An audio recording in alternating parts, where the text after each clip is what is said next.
It's Ron Reader Digs the Universe.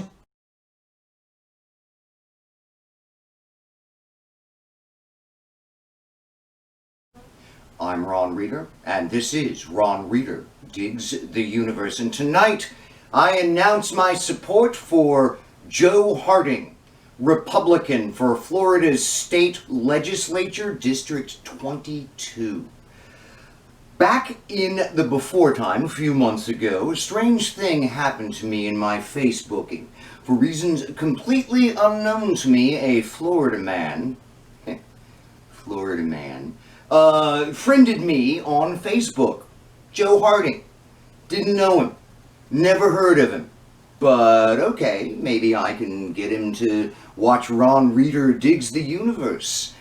I didn't have to wait long to make my move either. Joe beat me to the punch, inviting me to like his Facebook campaign page, which I checked out, of course, only to discover that that Joe is a far right-wing Republican.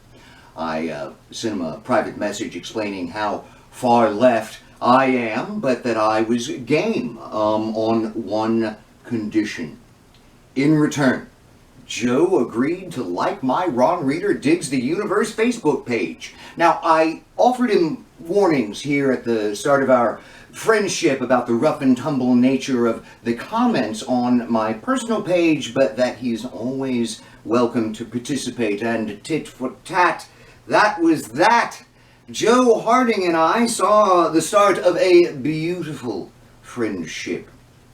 He's a young guy. I'm guessing early 30s, probably his first run for office.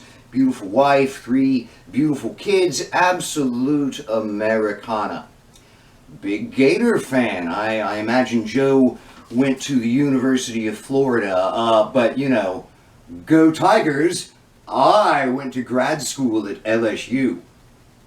I checked out his district on Wikipedia. It's up in the Florida Panhandle, sort of the mid-eastern side. Demographically, it's about 85% white. Currently represented in the state legislature by a Republican who appears not to be running for re-election. So it's an open seat in, I presume, a fairly red district. Harding is running in the local GOP primary then to face Democrat Barbara Byram in the general election.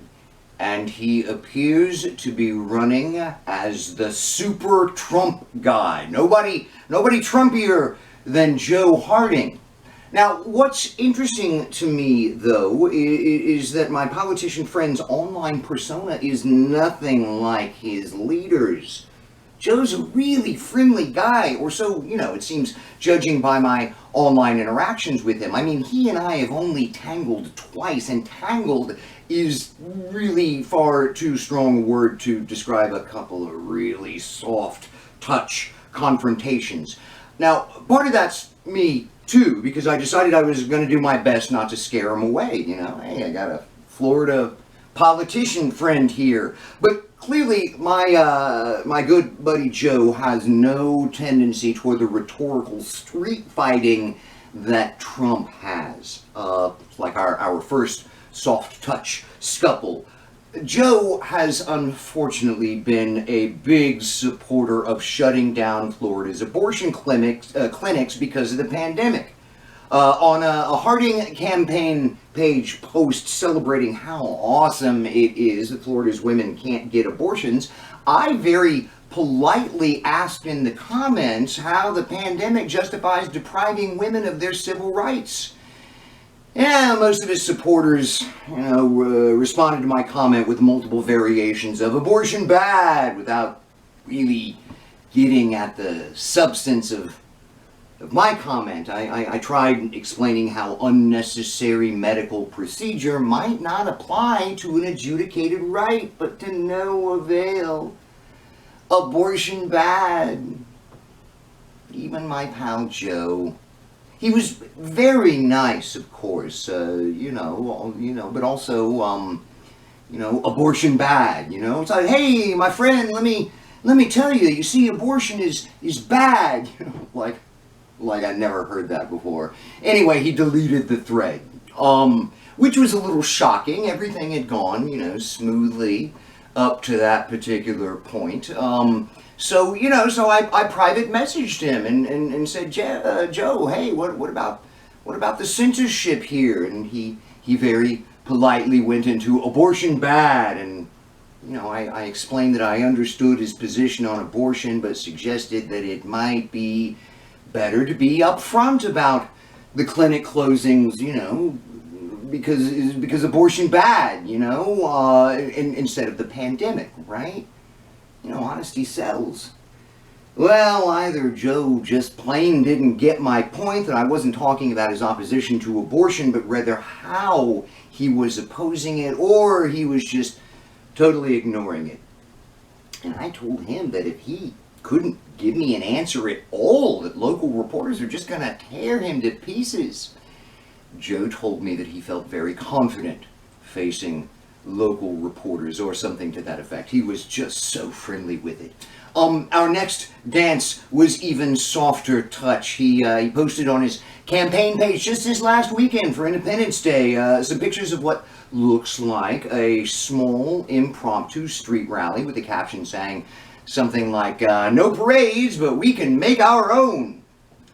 No one in any of those pictures is wearing a mask, even while coronavirus rages unchecked in Florida. No masks. So, I nicely, politely commented, hey Joe, wear a mask. You don't want your friends and family getting sick. And the comment I made lasted long enough to get a single response from a Harding supporter, a condescending Karen's, nope. Before my buddy Joe deleted the comment and taken nope with it. I made essentially the same comment again, but didn't private message Joe about censorship this time, and I didn't go back to see if he deleted my replacement comment, but I'm sure he did. Anyway, based on Joe's pictures, comments, and my personal engagements with him, what we have here is a young, good-looking, all-American Tim Tebow of a man. But most importantly, my pal Joe is a total Trump Republican. The kind of guy I've been calling a Nazi for the last 3 or 4 years. But I won't call my friend Joe a Nazi. He's my friend.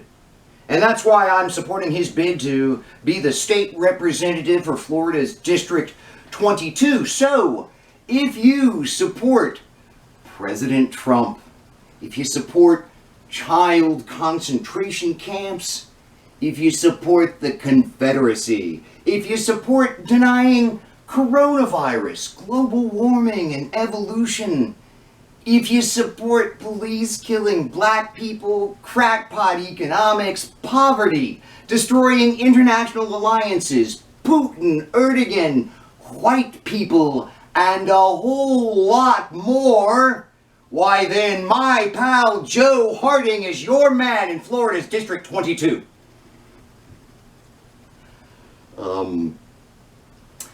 I'm Ron Reeder, and this has been Ron Reeder Digs the Universe. Join me, Ron Reeder, again next week for another episode of Ron Reeder Digs the Universe.